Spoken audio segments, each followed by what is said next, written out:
ഞാൻ ഇങ്ങോട്ട് വന്നിട്ട് നേരം കുറെ ആയേ ത്രേസ്യ, ഇനി അങ്ങോട്ട് പോട്ടെ. അങ്ങനെ ഇപ്പൊ പോവേണ്ട കേട്ടാ, കുറച്ച് നേരം കൂടി ഇരുന്നിട്ട് പോയാ മതിയെന്ന്. അയ്യോ, ഞാൻ ഇവിടെ ഇരുന്നിട്ട് ഒരു പ്രയോജനവും ഇല്ല. മേപ്പാടൻ എന്ത് പറഞ്ഞാലും നിങ്ങളുടെ ഒരു മേപ്പാടൻ.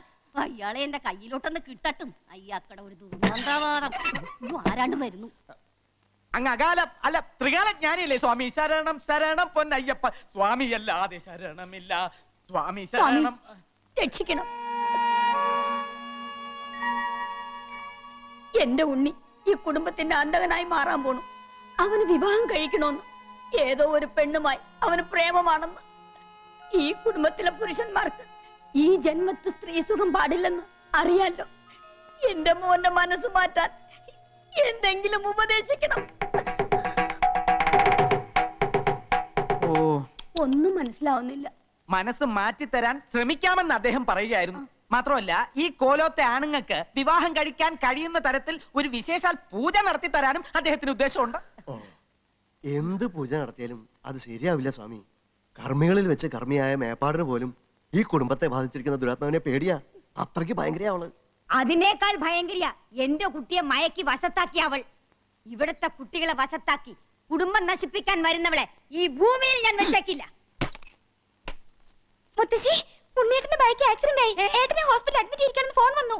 എന്റെ ഉണ്ണി കേട്ടോ സ്വാമി, മനസ്സിലായിരുന്നത് തോന്നിയതേ ഉള്ളൂ. അപ്പൊ തന്നെ അപകടം വന്നു. എന്റെ ഈശ്വര, എന്റെ ഉണ്ണിക്കൊന്നും വരുത്തരുതേ. എന്റെ ഉണ്ണി ഈശോയെ, ഇത് എന്നാ പരീക്ഷണമാണ്.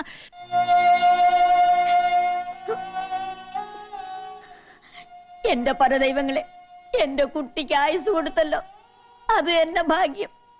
ഇപ്പൊ എന്റെ മോന് മനസ്സിലായോ? തെറ്റായതൊന്നും ചിന്തിക്കരുത്. ചിന്തിച്ചതേ ഉള്ളൂ. അപ്പോഴേക്കും നിന്നെ അപകടത്തിലാക്കിയില്ലേ? ഞാൻ മനഃപൂർവ്വം അപകടത്തിൽ ചാടിയതാ. ചാകാൻ വേണ്ടി തന്നെ. ഞാൻ ജീവിച്ചിരിക്കാൻ വേണ്ടി എന്റെ മായ ഞാൻ മറക്കണമെന്നല്ലേ മുത്തശ്ശി എന്നോട് പറഞ്ഞത്. അവളെ മറന്നിട്ട് എനിക്കൊരു ജീവിതം വേണ്ട. എന്താ അബദ്ധാ കുട്ടി നീ കാണിച്ചത്? ഇതിലും ഭേദം ഈ മുത്തശ്ശിയെ നിനക്ക് കൊല്ലാമായിരുന്നില്ലേടാ.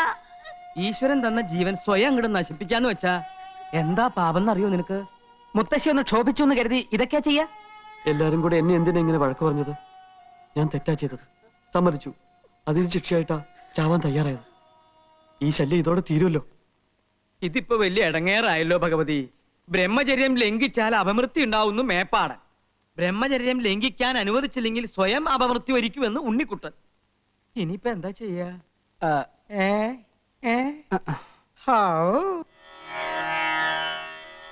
ഇന്ദ്രായ സുരഥിപതേ വജ്രഹസ്തായ സൂര്യപാർഷദേ നമഃ.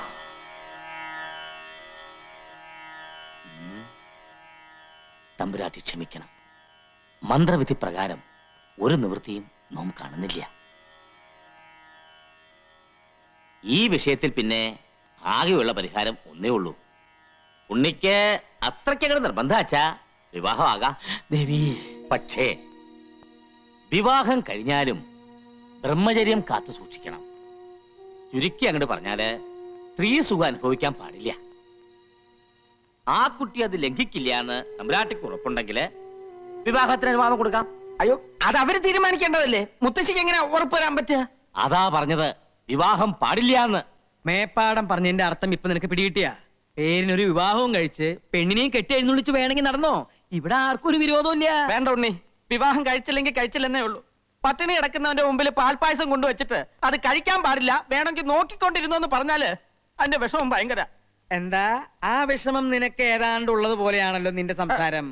ഞാനൊരു പഴഞ്ചൊല്ലി പറഞ്ഞല്ലേ, ബ്രഹ്മചാരികളായ നമുക്ക് ഇതിന്റെ വിഷമം നന്നായിട്ട് അറിയാമല്ലോ. പ്രത്യേകിച്ചും എനിക്ക്. എന്റെ ആവേശാനന്ദ സ്വാമി ഇതൊക്കെ ആലോചിക്കുമ്പോ എന്റെ നെഞ്ചത്ത് തീ ആളിക്കത്തുക. തീ ആളി കത്താൻ നിന്റെ നെഞ്ചിൽ എന്താ പെട്രോൾ ടാങ്കാ കെട്ടി വെച്ചിരിക്കുന്നത്? എടാ, ആണുങ്ങളായ കുറച്ചൊക്കെ മനസ്സിനൊരു സംയമനം വേണം. ഒരു സുന്ദരിയായ പെണ്ണിനെ വിവാഹം കഴിച്ച് ബ്രഹ്മചര്യം തെറ്റിക്കാതെ സംയമനം പാലിച്ച് ഞാൻ വേണമെങ്കിൽ കാണിച്ചു തരാം. അതൊന്നും അമ്മാവനെ കൊണ്ട് സാധിക്കില്ല. ഞാൻ കെട്ടി കാണിച്ചു തരാം. നടക്കില്ല. ആര് പറഞ്ഞു? ഞാൻ കാണിച്ചു. എന്താ രാമ? അല്ല, ഞാൻ ഈ കുട്ടിയോട് പറയായിരുന്നു എന്തിനാ ഇപ്പോഴും ഇങ്ങനെ വിവാഹത്തെ പറ്റി ചിന്തിച്ച് മനസ്സിന്റെ കൺട്രോൾ കളയുന്നെന്ന്. അതല്ലല്ലോ അമ്മാവൻ പറഞ്ഞത്, വേണമെങ്കിൽ കെട്ടി കാണിച്ച് കൺട്രോൾ. അത് തന്നെയാ ഞാൻ പറഞ്ഞത്. പിന്നെ വേറെ എന്തെങ്കിലും പറഞ്ഞോണ്ടൊന്നും എനിക്ക് ഓർമ്മയില്ല. നോക്കേ, കാര്യങ്ങളൊക്കെ ഉണ്ണി അറിഞ്ഞല്ലോ.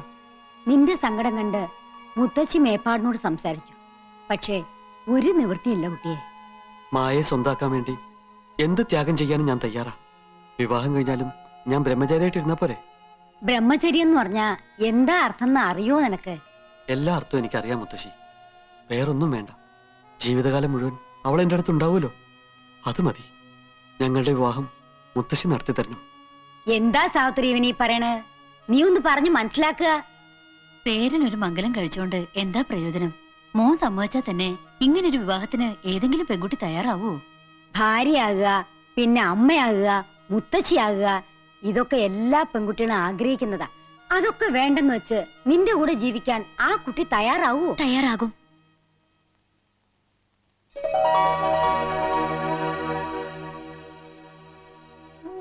ക്ഷമിക്കണം, ഉണ്ണി ഈ അവസ്ഥയിലെത്താൻ കാരണം ഞാനാ. എല്ലാവർക്കും എന്നോട് ദേഷ്യം ഉണ്ടാവും അറിയാം. സാരില്ല, ഉണ്ണിയെ കാണാൻ വേണ്ടി കുറച്ചേരം ഞാൻ പുറത്ത് നിൽക്കണോ? മുത്തശ്ശി പറഞ്ഞതൊക്കെ ഞാൻ കേട്ടു. എല്ലാം അറിഞ്ഞോണ്ട് തന്നെ ഉണ്ണിയോടൊപ്പം ജീവിക്കാൻ ഞാൻ തയ്യാറാ. ഇത് ത്യാഗമൊന്നുമല്ല, സ്നേഹ. മുത്തശ്ശി പറയണതൊക്കെ ഞാൻ അനുസരിക്കാം. തറവാടിന്റെ രക്ഷയ്ക്ക് വേണ്ടി, ഉണ്ണിയുടെ ഭാര്യയാകാൻ വേണ്ടി ജീവിതകാലം മുഴുവൻ ഞാൻ അമ്മയാകാതിരിക്കാം. ബ്രഹ്മചര്യം കാത്തു സൂക്ഷിക്കാം. പക്ഷേ ഞങ്ങളോട് അകന്നു പോകാൻ മാത്രം മുത്തശ്ശി പറയരുത്. ഇനിയും മുത്തശ്ശിക്ക് സമ്മതിച്ചൂടെ? മോളുടെ പേരെന്താ? മായ. മായമോളി പറഞ്ഞതൊക്കെ സത്യമാണോ? സത്യമാണെങ്കിൽ തന്നെ മോളുടെ വീട്ടുകാർ ഇതിന് സമ്മതിക്കോ? എന്റെ ആഗ്രഹത്തിനെതിരായി വീട്ടിലൊന്നും പറയില്ല. നീ ഞങ്ങളെ തോൽപ്പിച്ചു കളഞ്ഞിരിക്കുന്ന കുട്ടിയെ. നിങ്ങളുടെ സ്നേഹം മനസ്സിലാക്കാൻ ഈ മുത്തശ്ശിക്ക് കഴിഞ്ഞില്ല. എല്ലാം ഇനി ഈശ്വര കൽപ്പിതം പോലെ വരട്ടെ. രാമ, ഉടനെ എന്നെ ഈ കുട്ടിയുടെ കാരണവന്മാരെ കണ്ട് സംസാരിച്ച് കാര്യങ്ങൾ തീരുമാനിച്ചോളൂ. നിന്നെ ഇത് തന്നെയാണോ വീടെന്ന് എനിക്ക് ബലമായ സംശയം. ആൽത്തറ കഴിഞ്ഞ് ഇടതുവശത്തെ മൂന്നാമത്തെ വീടെന്നല്ലേ പറഞ്ഞേ? അതെ. ഇതിനു മുമ്പ് നീ വേറെ മൂന്നാമത്തെ വീട് കണ്ടാ? ഇല്ല, അതാ പറഞ്ഞത് ഇത് തന്നെയാണ് വീടെന്ന് എനിക്ക് ബലമായ വിശ്വാസം ഉണ്ടെന്ന്. ഓ, ഈ പൊട്ടൻ പൊട്ടൻ എന്ന് പറയുന്നത് കമ്പും മുഴയൊന്നല്ല, ഇവൻ തന്നെ. ഇവിടെ ആരുമില്ലേ? ഞങ്ങള് ഉണ്ണിയുടെ വീട്ടിൽ നിന്ന് വരിക. ഞാൻ ഉണ്ണിയുടെ അമ്മാവൻ, ഇയാൾ ഉണ്ണിയുടെ ചേട്ടൻ. നമ്മളാരാ? നമ്മളാരാണെന്നല്ലേ ഇപ്പൊ പറഞ്ഞത്? അതല്ല, ഇദ്ദേഹം ആരാണെന്ന്. ഞാനോ?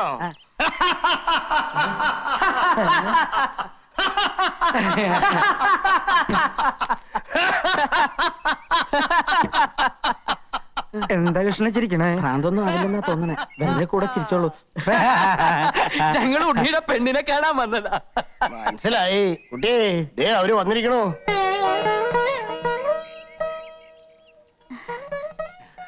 ആവൂ, ഇപ്പഴാ സമാധാനായി. മുത്തശ്ശനാ, അനുഗ്രഹവും അനുവാദമൊക്കെ വാങ്ങാൻ എനിക്ക് വേറെ ആരുമില്ല.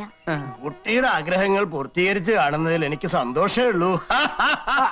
വർഷങ്ങളോളം നിലനിന്നിരുന്ന ആചാരം തെറ്റിച്ചോണ്ടാ ഈ വിവാഹം നടക്കാൻ പോണേ. അതുകൊണ്ട് വിധിപ്രകാരമുള്ള കർമ്മങ്ങളൊന്നും ഇല്ലാതെ രജിസ്റ്റർ ഓഫീസിൽ വെച്ച് നടത്താന്നാ വിചാരിക്കണേ. എനിക്ക് യാതൊരു വിരോധമില്ല. അങ്ങനെയെങ്കില് ഏറ്റവും അടുത്ത ദിവസം തന്നെ ഇവരുടെ വിവാഹം അങ്ങോട്ട് നടത്തിക്കളയാം.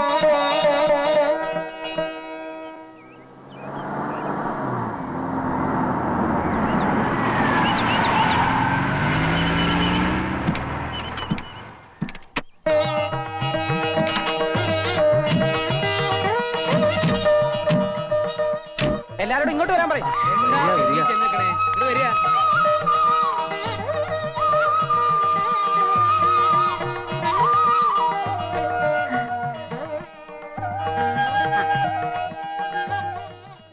ആദ്യം സ്വാമികളുടെ അനുഗ്രഹം വാങ്ങിക്കൊള്ളൂ.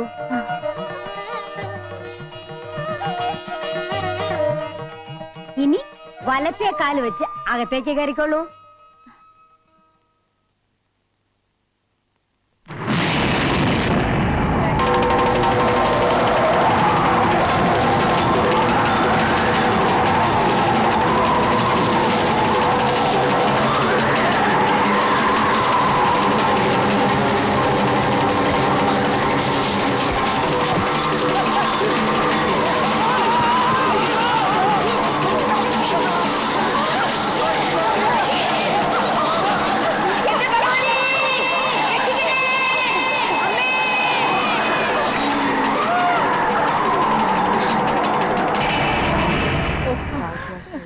ആചാരങ്ങൾ തെറ്റിച്ചതിന്റെ ശിക്ഷയാണോ? എന്റെ മോള് വിഷമിക്കണ്ട, അകത്തേക്ക് പോയിക്കോളൂ. ഉണ്ണി വാ. വിട്. കാല്, കാല്. അയ്യോ, നീ കാലെടുക്കടാ. അമ്മാവൻ കാലെടുക്ക്. എന്റെ മക്കളെ അമ്മാവൻ കാലെടുത്താലേ എനിക്ക് പതുക്കെ.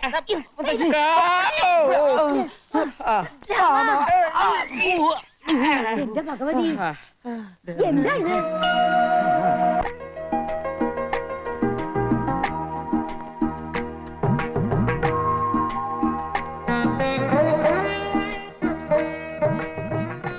എന്തേ ഇത്ര വലിയ ആലോചന? എല്ലാം എന്റെ ആഗ്രഹം പോലെ നടന്നല്ലോ.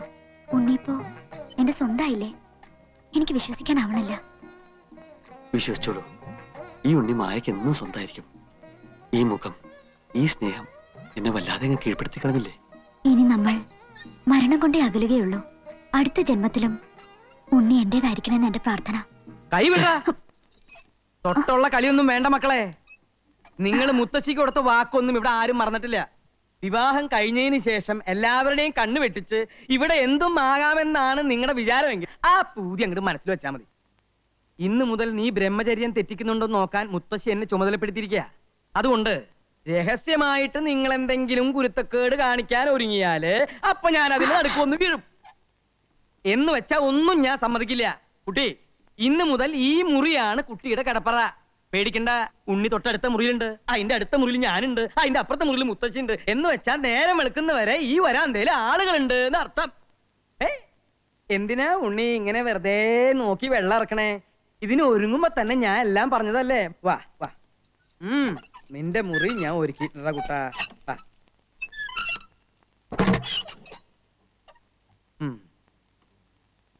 ഇന്ന് നിങ്ങളുടെ ആദ്യ രാത്രിയാണല്ലേ? അതെ. മുത്തശ്ശി എന്തൊക്കെ ചുമതലകൾ എന്നെ ഏൽപ്പിച്ചാലും എന്നിലൊരു മനുഷ്യനുണ്ട്. അതുകൊണ്ടൊരു കാര്യം ചെയ്യും, ധൈര്യമായി രാമനാമം ജപിച്ച് കമന്ന് അങ്ങോട്ട് കിടന്ന് ഉറങ്ങുക. ദാഹത്തിന് ഒരു കുപ്പി വെള്ളം എടുത്തു വെച്ചോ.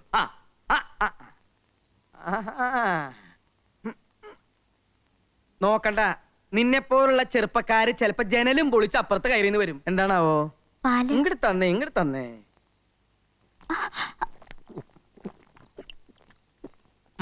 പഴിവെക്ക്. ഇനി കുട്ടി ധൈര്യമായിട്ട് കിടന്നുറങ്ങിക്കോളൂ. Good night. അമ്മാവാ, മിരിച്ചു നിൽക്കാണ്ട് പോയി കിടന്നുറങ്ങണ.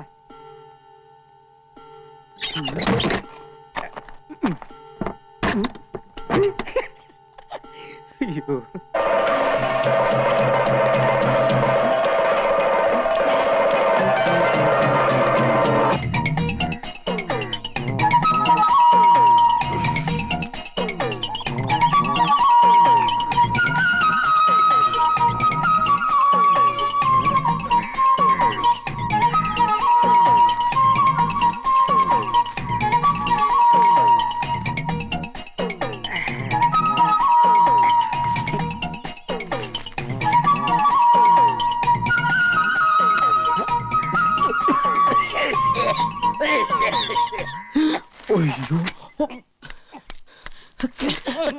വർക്കി എന്തിനാ ഇപ്പൊ ഇങ്ങോട്ട് വന്നത്? അപ്പനക്കറി പേര് വിളിക്കരുത് കേട്ടാ. ഭാര്യയുടെ അപ്പനെ സ്വന്തം അപ്പനെ പോലെ കരുതിയും ബഹുമാനിക്കുകയും വേണം. കാണുമ്പോ ഞങ്ങളുടെ മുറേ സ്തുതിയും തരണം. സ്തുതിയല്ല, തൊഴിയാത് എനിക്ക് തരേണ്ടത്. എന്തായാലും പറഞ്ഞ ഇങ്ങോട്ട് വരരുതെന്ന് പറഞ്ഞിട്ടില്ലേ? എന്ന് പറഞ്ഞാ എനിക്ക് എന്റെ മോളെ കാണാതെ പറ്റുവാ. നീ ഒരു അപ്പനാവുമ്പോഴേ നിനക്ക് എന്റെ വിഷമം മനസ്സിലാവത്തുള്ളൂ കേട്ടാ. അപ്പനാവാൻ ശ്രമിച്ചാൽ ഞാൻ തട്ടിപ്പോകുന്നുള്ളത് എനിക്ക് അറിയില്ലല്ലോ വർക്കി. അമ്മായിയപ്പ, നിനക്കെന്താണ് ഒരു വിരളി? നീ മേടിക്കണ്ട കേട്ടാ, കൊന്തയെടുത്ത് ഞാൻ അകത്തിട്ടിട്ടുണ്ട്. ഇതാണോ അകത്തിട്ട? ഇനി നീ എന്റെ മാത്തോട്ടം സൂക്ഷിച്ചു നോക്ക്. ഒരു നമ്പൂരിയുടെ മോറില്ലേ? ഓ, മാഡം പറ്റിയ എത്ര മേക്കപ്പ് ചെയ്യാൻ അൽസേഷൻ പറ്റിയാക്കാൻ പറ്റുമോ? എന്താണ് പറഞ്ഞത്? കുന്തം. ആരാ അത്? ഈശോ. എന്താ? അതെ, ഈശോ. ഈശോ വാസ്യോപനിഷത്തും മുണ്ടകോപനിഷത്തും തൈത്തിരിയോപനിഷത്തും ഹൃദയസ്ഥമാക്കിയിട്ടുള്ള ആളാ. ബഹുപണ്ഡിതനാ.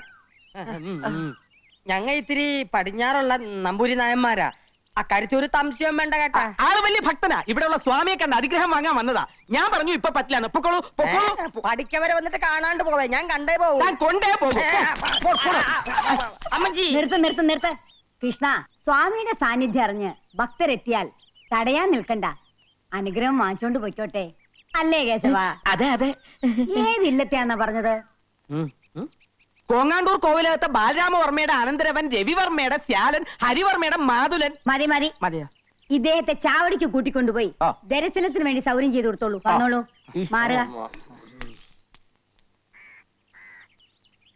അമ്മച്ചി പറഞ്ഞല്ല, പിന്നെ എന്താണ് ഒരു താമതം? ഏത് സമയത്താ